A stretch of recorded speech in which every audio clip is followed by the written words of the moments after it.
O sangue ainda estava fresco nas mãos quando Dona Quitéria tocou pela última vez na tábua que guardava as iniciais do marido morto. Será que existe pecado maior que derrubar a casa onde nasceram os filhos dos outros? Amigo, se você acredita que justiça e vingança às vezes dançam juntas no mesmo salão, então essa história vai mexer com algo lá no fundo da sua alma. Porque no sertão de 1931, uma casa não era só casa, era santuário, memória e resistência. E quando um homem poderoso resolve pisar nessa terra sagrada, bem, aí você vai conhecer o preço que se paga quando Lampião resolve cobrar a dívida.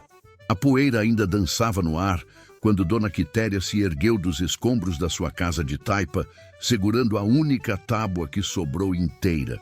Era uma madeira de aroeira velha, marcada a ferro com as iniciais JM. João Matias, seu defunto marido que havia pregado aquela viga com as próprias mãos 40 anos atrás. Oxente, Quitéria, a senhora não vai chorar por causa de um punhado de barro velho, né? A voz debochada do capitão Severino ainda ecoava no terreiro enquanto ele se afastava montado no seu cavalo malhado, seguido por 3 capangas que riram como hienas quando as paredes desabaram. O homem nem se deu ao trabalho de olhar para trás. Afinal, o que importava uma casa de pobre atrapalhando a vista dos currais novos que ele mandou construir? Mas Dona Quitéria não chorou. Aos 72 anos, com as mãos ainda firmes que trouxeram ao mundo mais de 300 crianças do Pajeú, ela sabia que algumas feridas sangram por dentro até encontrar a saída certa. Acariciou as iniciais gravadas na madeira e sussurrou: João, meu velho, parece que chegou a hora de cobrar umas dívidas por aqui.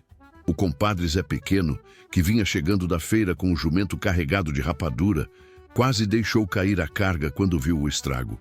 Era um homem de poucos dentes e muitas palavras, daqueles que conhecem todo mundo, desde Floresta até Petrolina. Meu Deus do céu, comadre! Que desgraça foi essa?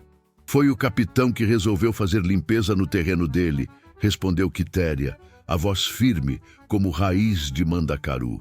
Disse que minha casa estava estragando a vista dos bois novos. Zé Pequeno cuspiu no chão e balançou a cabeça. Esse homem está pensando que é o quê? Deus Todo-Poderoso? Comadre, a senhora não pode deixar isso barato, não. E quem disse que vou deixar? Quitéria limpou a poeira da tábua com a barra do vestido preto. Na madeira ressecada pelo tempo, as iniciais do marido pareciam pulsar como ferida aberta. Ela conhecia cada risca, cada nó, cada marca deixada pelos anos. Aquela tábua não era só madeira, era testemunha de 4 décadas de amor, trabalho e resistência. Compadre, me diga uma coisa, ainda tem gente que conhece os caminhos onde anda o pessoal do Capitão Virgulino? Zé Pequeno arregalou os olhos. Comadre, a senhora está falando do Lampião? Oxente, isso aí é coisa séria demais. Séria é ver a casa onde nasceram os filhos dos outros virar monturo por capricho de rico. Quitéria se levantou sacudindo a saia. Esse capitão Severino esqueceu que no sertão toda parede tem história. Cada tijolo dessa casa viu criança chegando ao mundo gritando de vida. E agora ele quer que eu finja que isso não vale nada? A tarde caía pesada sobre o Pajeú e o vento começava a levantar a poeira dos escombros. Zé Pequeno coçou a barba rala, pensativo. Comadre, eu conheço um rapaz que trabalha pro Antônio Silvino. Quer dizer, trabalhava, porque o homem tá preso. Mas esse menino, o Chico Fumaça, ele anda por aí levando recado pro pessoal do Virgulino quando precisa. Então me arranje esse Chico. Mas, comadre, a senhora tem certeza? Mexer com um lampião é que nem mexer com fogo. Pode queimar a casa toda. Quitéria olhou ao redor. Onde antes havia paredes, agora só restava terra pisoteada e pedaços de madeira espalhados. A casa onde ela trouxe ao mundo 3 gerações de sertanejos virou lembrança em menos de 1 hora. Zé, que casa é que vai queimar? Essa aqui o capitão já queimou. Ela abraçou a tábua contra o peito, sentindo o peso da madeira ressecada, o cheiro de aroeira que persistia depois de tantos anos. Naquele momento, uma certeza cruel se instalou no seu coração. Algumas injustiças só se pagam com sangue. E no sertão de 1931, quando um homem pisava na dignidade dos pequenos, havia um tribunal que não dependia de juiz nem de lei escrita. Compadre, procure esse Chico Fumaça e diga que Dona Quitéria, a parteira do Pajeú, tem um recado urgente para o capitão Virgulino. Diga que é sobre um homem que esqueceu que até o menor tijolo tem alma. O sol começou a se esconder atrás da serra, tingindo o céu de vermelho sangue. E naquele momento, a tábua ensanguentada que Quitéria segurava não era mais apenas um pedaço de madeira. Era uma promessa de justiça que ecoaria pelos caminhos do sertão até chegar aos ouvidos do homem que fazia os poderosos tremer de medo. O vento soprou forte, levantando a poeira dos escombros como fantasmas dançando sobre a memória destruída. Mas Dona Quitéria permaneceu firme, abraçada à sua tábua de aroeira, esperando que a semente da vingança encontrasse terra fértil no coração do rei do cangaço. 3 dias depois, numa gruta escondida entre os rochedos da Serra da Boa Vista, Lampião estava sentado numa cadeira de couro cru, limpando o cano do seu rifle Winchester, quando Chico Fumaça chegou suado e ofegante. Capitão Virgulino, tenho um recado de uma velha parteira lá do Pajeú. Lampião nem levantou os olhos da arma. Parteira? Que é que uma parteira quer comigo, rapaz?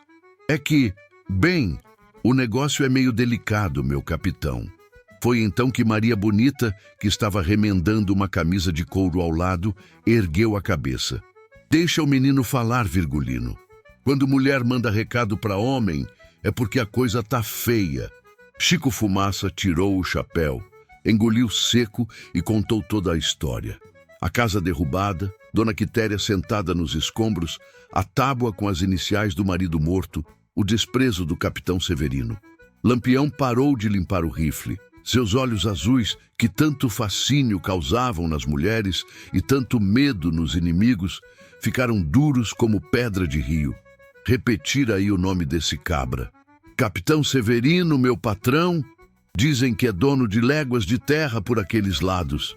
Severino, Severino. Lampião se levantou guardando o rifle. Esse nome me diz alguma coisa. Não é aquele filho da mãe que andou dedurando meus esconderijos pro tenente Bezerra ano passado? Chico Fumaça balançou a cabeça. Não sei não, meu capitão. Só sei que a velha Quitéria tá com o coração partido. Ela disse que o senhor ia entender porque uma casa não é só casa. As palavras atingiram Lampião como tiro certeiro. Ele mesmo havia perdido a casa da família quando era menino, quando os volantes queimaram tudo e mataram seus pais. Uma casa era mais que paredes. Era raiz, era memória, era o lugar onde a alma encontrava descanso. Maria, ele chamou. Você se lembra da casa onde você nasceu? Maria Bonita parou de costurar. Lembro sim. Era uma casinha pequena, mas minha mãe plantou pé de manga na frente e meu pai fez uma varanda onde a gente sentava para ver a chuva chegar. Bem, e se alguém derrubasse essa casa? Eu matava. Lampião sorriu, mas não era um sorriso alegre. Era o sorriso de predador que encontrou a presa. Chico, você vai voltar lá no Pajeú e dizer para Dona Quitéria que o capitão Virgulino recebeu o recado. E diz mais que ela guarde essa tábua dela muito bem guardada, porque logo ela vai precisar dela. Sim, senhor, meu capitão. E você, rapaz? Lampião segurou o braço do garoto, apertando com força. Se você inventar de deduzir alguma coisa sobre o que ouviu aqui, eu mesmo vou te dar de presente para os urubus. Entendeu? Chico Fumaça saiu da gruta tremendo nas bases, montou no jumento e disparou estrada afora. Lampião ficou parado na entrada da caverna, olhando o sol que começava a esquentar o sertão. Virgulino! Maria Bonita se aproximou. Você vai mesmo mexer com esse capitão? Vou mais que mexer. Vou ensinar para ele que no sertão existe uma lei mais velha que a lei dos homens ricos. E qual é? A lei que diz que quem derruba a casa dos outros tem que reerguer com as próprias mãos. No dia seguinte, Lampião mandou chamar Corisco, Sabino e mais 8 cangaceiros dos mais preparados. Quando o grupo se reuniu debaixo de um juazeiro, ele explicou o plano. Nós vamos dar uma lição de moral num capitão chamado Severino, mas não vamos matar ele não. Vamos fazer uma coisa pior. Vamos fazer ele lembrar todos os dias do resto da vida que mexeu com quem não devia. Corisco, que era dos mais sanguinários do bando, franziu a testa. Capitão, se não é para matar, então é para quê? É para ensinar. Vocês vão cercar a casa dele de madrugada. Quando ele acordar, nós já vamos estar lá esperando. Aí vocês vão amarrar ele que nem porco e trazer para o local onde ele derrubou a casa da velha. E depois, Lampião tirou do bolso um punhado de pregos enferrujados. Depois ele vai reerguer aquela casa tábua por tábua, com as próprias mãos. E cada prego que ele bater, eu vou contar para ele o nome de uma criança que a velha Quitéria trouxe ao mundo naquela casa. Sabino, que era mais experiente, coçou a barba. Capitão, e se o homem não quiser trabalhar? Aí é que está o segredo da coisa, Sabino. Ele vai querer sim, porque eu vou explicar para ele que cada tábua que ele deixar de pregar, um dedo da mão dele vai para o chão. E se ainda assim ele não entender, bem, dedo da mão cresce não, mas casa mal feita desaba. Os cangaceiros riram, mas era uma risada nervosa. Todos conheciam Lampião o suficiente para saber que quando ele falava daquele jeito, metade era brincadeira e metade era promessa de morte. Quando é que nós vamos, capitão? Perguntou Corisco. Hoje mesmo, porque no sertão, justiça que demora vira vingança, e vingança que demora vira esquecimento. Eles se prepararam em silêncio, checando as armas, enchendo os borris de água, amarrando as escaramuças com munição extra. Mas todos sabiam que aquela não seria uma missão de guerra, seria uma missão de educação, do tipo que marca o homem para a vida toda. Quando o sol começou a descer, o grupo montou a cavalo e partiu em direção ao Pajeú. Lampião cavalgava na frente, pensando na velha parteira sentada nos escombros da casa destruída, segurando a tábua com as iniciais do marido morto. Dona Quitéria, ele murmurou para o vento, a senhora vai ter a casa nova. E o capitão Severino vai aprender que no sertão, quem planta vento colhe tempestade. Naquele entardecer, nem o vento se atreveu a soprar contrário à direção que os cavalos tomaram. Mas o que nenhum deles sabia era que o capitão Severino havia passado os últimos 3 dias recebendo informações de que Lampião andava perguntando sobre ele. E naquela noite, quando os cangaceiros chegassem à fazenda, eles encontrariam não apenas um homem dormindo desprevenido, mas uma armadilha que poderia transformar a lição de moral em banho de sangue. Severino não nasceu capitão nem rico. Em 1916, ele era apenas um garoto de 15 anos que vendia rapadura na feira de floresta quando viu sua primeira execução pública. Um cangaceiro chamado João Comprido havia estuprado e matado uma menina de 12 anos e a própria população fez justiça com as próprias mãos. O garoto Severino ficou na primeira fila, vendo como a multidão esquartejou o bandido. Mas o que marcou sua memória não foi a violência. Foi a lição que seu pai sussurrou no seu ouvido. Tá vendo, menino? No sertão, quem tem poder vive. Quem não tem, morre igual bicho. 10 anos depois, Severino já era dono de terras, gado e homens. Havia se casado com a filha de um coronel, aprendido a ler e escrever e descoberto que no sertão existiam 2 leis, a dos fortes e a dos mortos. Não havia meio termo. Dona Clemência, acorda aí. A esposa do capitão Severino abriu os olhos assustada quando ele a balançou no meio da madrugada. Que foi, Severino? Que horas são? 3 da manhã. Escuta aqui. Você vai pegar as crianças e vai para casa da sua irmã em Petrolina. Agora. Como assim agora? Que aconteceu? Severino estava vestindo a roupa de viagem, ajustando o cinturão com o revólver Smith & Wesson que havia comprado em Recife. Lampião tá vindo pra cá. Meus espiões me avisaram que ele saiu da serra ontem de tardinha com um grupo armado. Clemência sentou na cama, ainda confusa. Lampião? Que é que ele quer com a gente? É por causa da casa daquela velha parteira que eu mandei derrubar. Severino, eu não te disse para deixar aquela casa em paz? A mulher era respeitada por aqui, trouxe metade dos meninos da região ao mundo. Clemência, não é hora de sermão. Severino gritou nervoso. Pega as crianças e sai daqui. Eu vou resolver isso do meu jeito. Mas Dona Clemência conhecia o marido havia 15 anos.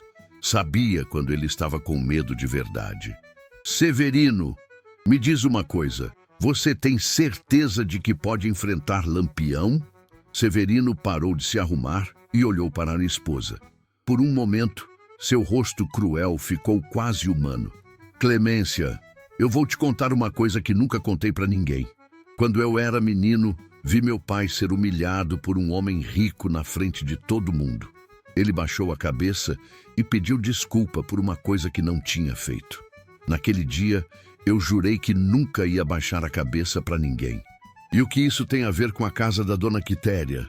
Tem a ver que no sertão, quando você dá o braço a torcer uma vez, todo mundo fica achando que pode pisar em você.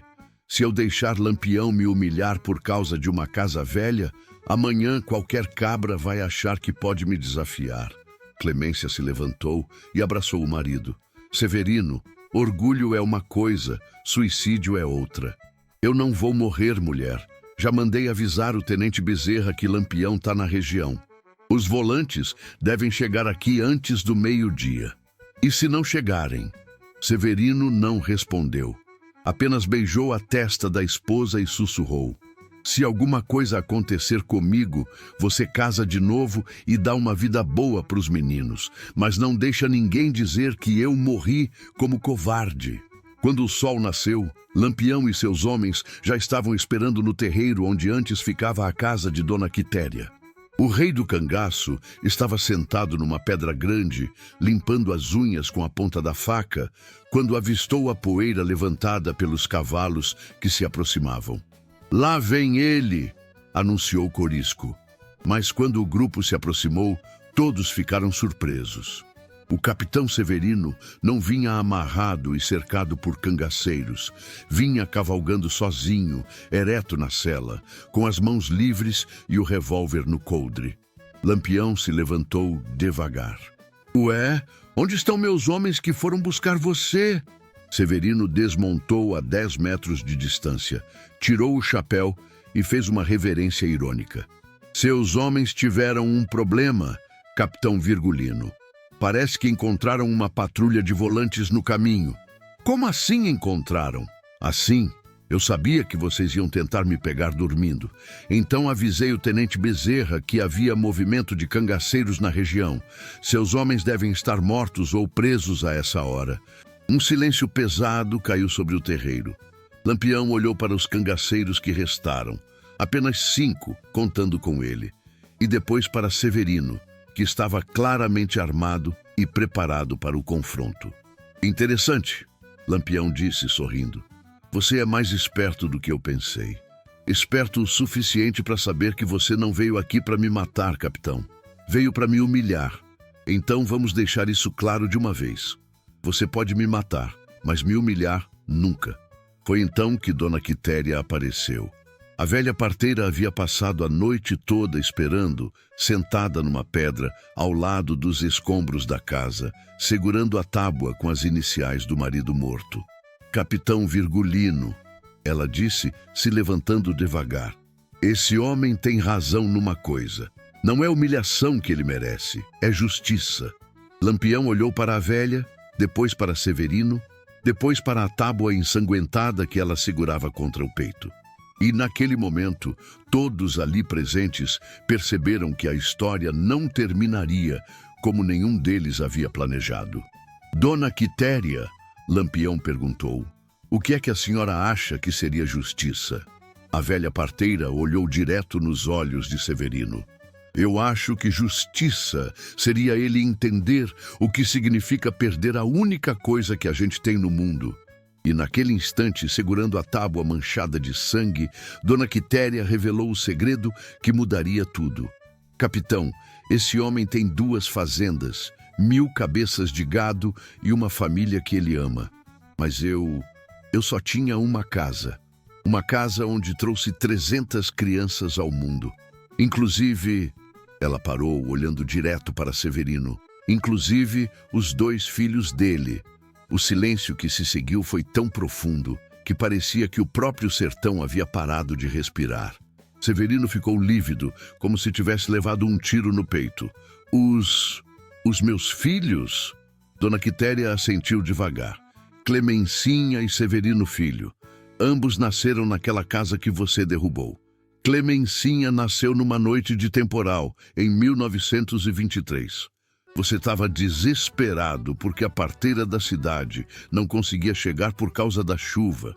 Você mesmo veio me buscar montado num cavalo preto, gritando que ia me pagar o que eu quisesse. Severino cambaleou como se tivesse sido golpeado. As lembranças voltaram como enxurrada. A noite de chuva, o desespero, a corrida até a casa de taipa da velha parteira, os gritos da esposa no parto. E depois, o alívio quando ouviu o choro da filha recém-nascida.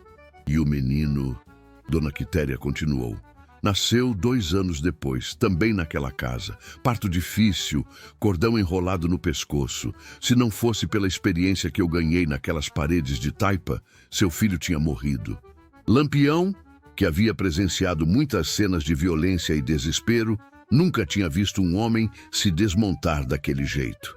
Severino caiu de joelhos no terreiro, como se o peso da revelação fosse maior que sua força. Meu Deus, o que é que eu fiz? Você destruiu o lugar onde seus próprios filhos vieram ao mundo, disse Dona Quitéria, a voz firme, mas sem ódio. Você pisou na história da sua própria família. Lampião se aproximou devagar. Toda a raiva que sentia havia se transformado em algo diferente. Uma compreensão profunda sobre a complexidade da justiça sertaneja. Capitão Severino, ele disse. Agora eu entendo por que Deus me trouxe até aqui. Não foi para me vingar de você. Foi para você se vingar de você mesmo. Severino ergueu os olhos, ensanguentados de tanto choro. Capitão Virgulino, me mata logo. Eu não mereço viver sabendo do que fiz. Morrer é fácil demais, Lampião respondeu. Viver com o peso da consciência é que é castigo de verdade. Foi então que Dona Quitéria se aproximou e estendeu a tábua ensanguentada para Severino. Toma aqui. Eu não posso tocar nisso. Pode sim. Porque essa tábua tem as iniciais do homem que construiu a casa onde seus filhos nasceram. E agora você vai usar ela para construir uma casa nova. Severino olhou para a tábua como se fosse uma cobra venenosa. Como assim? Assim, você vai construir uma casa nova para mim. Mas não qualquer casa. Uma casa onde eu possa continuar trazendo crianças ao mundo. Uma casa que seja grande o suficiente para servir de maternidade para todas as mulheres pobres da região. Lampião sorriu pela primeira vez desde que havia chegado ali. Dona Quitéria, a senhora é mais sábia que qualquer juiz que eu já conheci. E tem mais, ela continuou. Todo mês você vai mandar mantimentos para essa casa. Feijão, arroz, farinha, rapadura. E quando alguma mulher não tiver dinheiro para pagar o parto, você paga por ela. Severino pegou a tábua com as mãos, tremendo. O sangue ressecado na madeira parecia pulsar como o coração ferido. E se eu fizer isso? Se eu fizer tudo o que a senhora está pedindo? Você me perdoa? Dona Quitéria olhou nos olhos do homem que havia destruído sua casa. Perdão é coisa que a gente dá para quem pede. Mas esquecimento é coisa que só o tempo traz. Você vai ter que viver o resto da vida lembrando que suas decisões têm consequências. E eu, capitão? Severino olhou para Lampião. O senhor vai me deixar em paz? Vou, mas com uma condição. Se eu souber que você voltou a pisar em gente pequena, eu volto.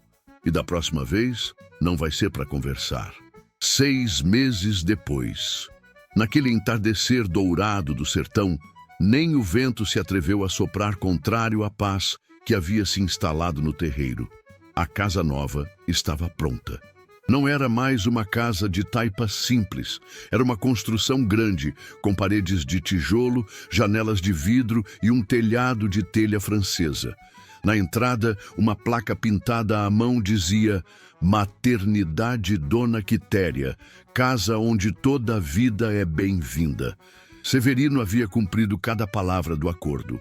Todos os meses, um carro de boi chegava carregado de mantimentos. Ele mesmo havia supervisado a construção, pregando cada tábua com as próprias mãos, incluindo a tábua com as iniciais JM, e que agora servia como viga mestra da nova maternidade. Dona Quitéria estava sentada na varanda nova, segurando nos braços um bebê que havia nascido na noite anterior. A mãe, uma mulher jovem e pobre, não tinha dinheiro para pagar o parto. Severino havia pagado não apenas o parto, mas também os mantimentos para o primeiro mês da criança. Dona Quitéria, disse a moça, como é que eu vou agradecer tanta bondade? Criando esse menino para ser homem de bem, respondeu a parteira. E quando ele crescer, conte para ele que ele nasceu numa casa construída com as mãos de um homem que aprendeu a diferença entre poder e justiça. Quando a moça saiu com o bebê, Severino se aproximou da varanda. Ele estava diferente, mais magro, cabelos grisalhos, mas com uma expressão mais serena. Dona Quitéria, posso sentar aqui um pouco? Pode sim. Eles ficaram em silêncio, olhando o sol se pôr atrás da serra. Depois de alguns minutos, Severino sussurrou: A senhora acha que eu vou conseguir um dia me perdoar? Dona Quitéria acariciou a viga de aroeira que sustentava o telhado da varanda, a mesma tábua que havia segurado nos escombros da casa destruída. Severino, perdão não é coisa que a gente recebe, é coisa que a gente constrói, tijolo por tijolo, dia após dia. E se eu construir essa casa para o resto da vida? Aí talvez você entenda que a maior casa que a gente pode construir é a paz dentro da própria consciência. Severino se levantou para ir embora, mas antes de montar no cavalo, ele parou e olhou mais uma vez para a maternidade. Dona Quitéria, tem uma coisa que eu preciso perguntar. Fale.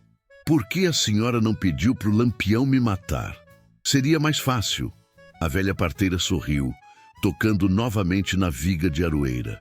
Porque meu filho, morte é fim. E eu não queria fim, eu queria recomeço. Toda vez que uma criança nascer nessa casa, você vai lembrar que destruição pode virar construção. Isso vale mais que qualquer vingança. Anos depois, quando os violeiros cantavam a história pelos mercados e feiras do sertão, eles sempre terminavam com a mesma frase. E assim aprendeu o capitão que no sertão a justiça mais cruel é aquela que ensina o homem a viver com a própria consciência. Amigo que chegou até aqui, me diga uma coisa. Você acha que Dona Quitéria foi sábia em escolher a construção ao invés da destruição? Ou será que existem feridas que só se curam com sangue? Porque olha só, no sertão de hoje ainda tem gente poderosa pisando na dignidade dos pequenos. E ainda tem gente que acredita que justiça é sinônimo de vingança. Mas será que a verdadeira coragem não está em transformar o inimigo em construtor da própria reparação? Comenta aí embaixo. Você faria o que Dona Quitéria fez? Teria a sabedoria de transformar vingança em lição de vida? Compartilha essa história com quem precisa entender que poder sem sabedoria é destruição, mas sabedoria com poder é transformação. E se você quer mais histórias que mexem com a alma e fazem pensar sobre justiça, honra e os dilemas morais do sertão brasileiro, deixa o sino ativado, porque aqui toda semana tem caos novo que gruda na memória e não sai mais. Porque no final das contas, toda grande história é sobre uma escolha: destruir ou construir. E você, qual escolha faria?